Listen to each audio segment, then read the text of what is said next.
বলো অবশ্যই তুই নাচ করবি, তুইও নাচ করবি। আমি নাচ করব? এই যে ভাগ্নে, তোমারও কিন্তু নাচ করতে হবে। দেখো কোরিওগ্রাফির কথা শুনে ভাগ্নেও চলে এসেছে। কি ভাগ্নে, তুমি নাচ করতে চাও? দেখ বুঝতে পেরেছি, ওকে তো মনে মনে খুব ইচ্ছে, অবশ্যই নাচ করবে। তোমাকে এত সুন্দর একটা নাচের কম্পিটিশন করিয়ে দিব। কি করবে না? পারবে না তুমি? ও, ভাগ্নের বোধে খিদা লেগেছে, মায়ের পাশে বসে খেতে চাও? ওকে, নো প্রবলেম, বসো গুল্লু গুল্লু বাবুটা, মায়ের পাশে বসে খাও, আমি ওদিকে যাচ্ছি। হ্যাঁ বসো। বস বাবা বস।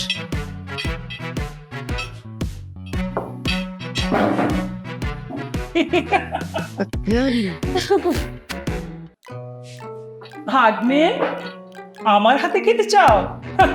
জানেন না তো আপা, একদিন আমি হাতে মাখিয়ে ওকে ভাত খাইয়ে দিয়েছি, তারপর থেকে শুধু আমার হাতেই খেতে চায়। কি ভুলে গেছো? বিয়ের দিন কাজী অফিস থেকে বের হয়ে পুরন ঢাকায় গেলাম না, কালা ভুনা দিয়ে ভাত খেতে। জানেন না তো আপা, সেই কালা ভুনা দিয়ে ভাত খেয়ে কি যে একটা মজার পরিস্থিতি হলো। আমার ভাগ্নে জামাইটা দেখুন ঝাল ঝাল ঝাল করতে করতে শেষ, অথচ হাতের কাছে পানি ছিল না, কোথাও কোনো পানি ছিল না। আমার হাতের কাছে অনেক। কি বলো? পানি পানি নাই বাচ্চা বেরোচ্ছে।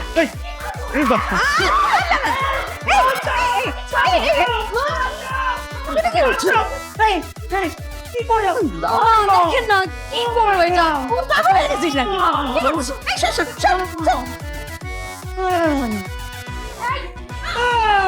যাও তো এখান থেকে, যাও।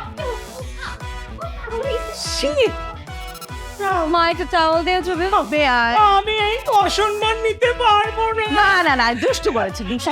আমার মরে যাওয়া বাবা ছিল, আমি দেখছি। কি কলঙ্ক লাগিয়ে দিল আমার গায়ে। আচ্ছা বাবা, আচ্ছা আমার দুষ্টামি করেছে মা। না, আমি কলঙ্ক নিয়ে বাঁচতে পারবো না। আমার ছেলেটা অনেক দুষ্টু, দুষ্টামি করে আমার সাথে এরকম দুষ্টামি।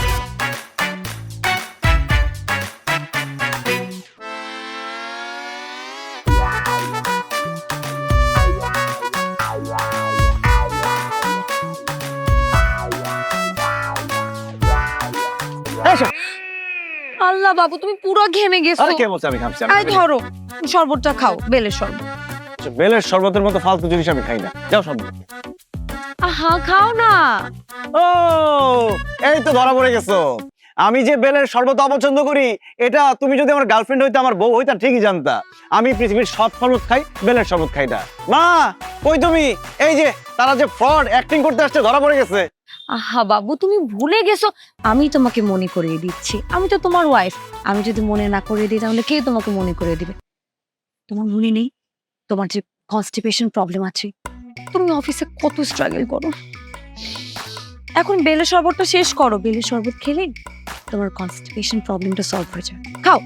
আমার শরীর, আমি কনস্টিপেটেড, আর আমি জানি না ফালতু কথা বলতে আসছো। যাও গন্ধ ছড়া পড়া, যাও। গন্ধ একটা। কি বললি? আমি গন্ধ না, তুই পাইলস।